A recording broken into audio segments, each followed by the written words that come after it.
Histoire de Marseille, c'est le podcast qui parle des petites histoires comme de la grande histoire de Marseille. Bienvenue dans cet épisode du podcast dédié à l'histoire du Palais du Pharaon, un monument emblématique de Marseille. Ce lieu chargé d'histoire a traversé les époques et les régimes, laissant derrière lui des récits captivants. Tout commence en 1852 lorsque le prince-président Louis-Napoléon Bonaparte exprime le désir d'avoir une habitation avec les pieds dans l'eau lors d'un séjour à Marseille. La ville, désireuse de remercier le futur empereur pour son rôle dans l'échange des terrains du Lazaret, lui offre le plateau du Pharaon en 1855.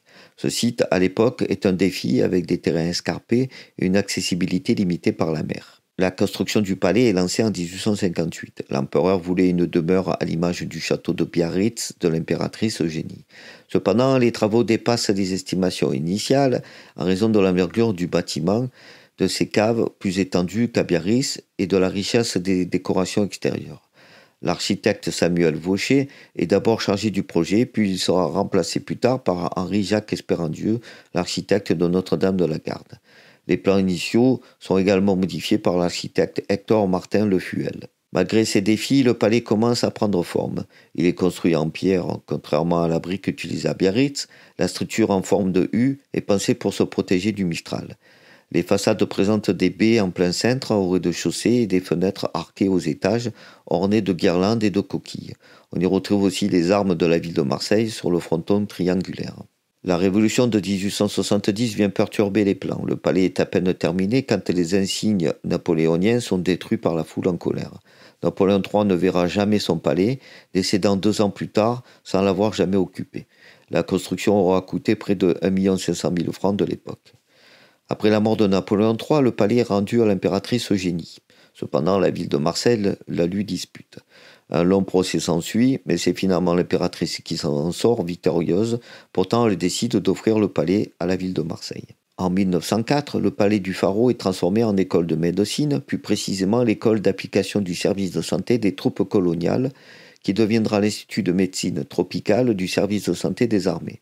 L'école accueillera près de 8000 médecins et autres professionnels de la santé. C'est durant cette période que les ailes du palais sont surélevées, modifiant son architecture originale. Le professeur Charles Livon en fut le directeur.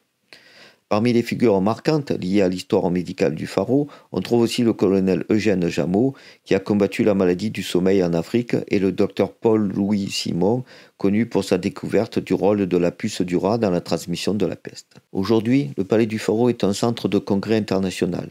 Depuis 1997, il accueille des événements tels que des congrès, conventions et colloques. En 2013, des travaux ont été entrepris pour agrandir et moderniser les espaces. Le palais compte désormais une salle plénière de 300 places, plusieurs salles de commission, un espace de restauration pour 1000 personnes et un auditorium. L'université Aix-Marseille occupe également une partie des lieux.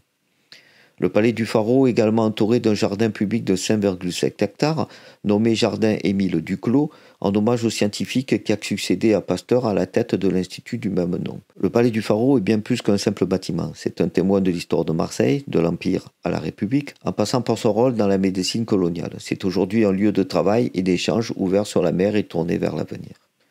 Merci d'avoir écouté ce podcast. Rendez-vous dans un prochain épisode consacré au trésor de Marseille.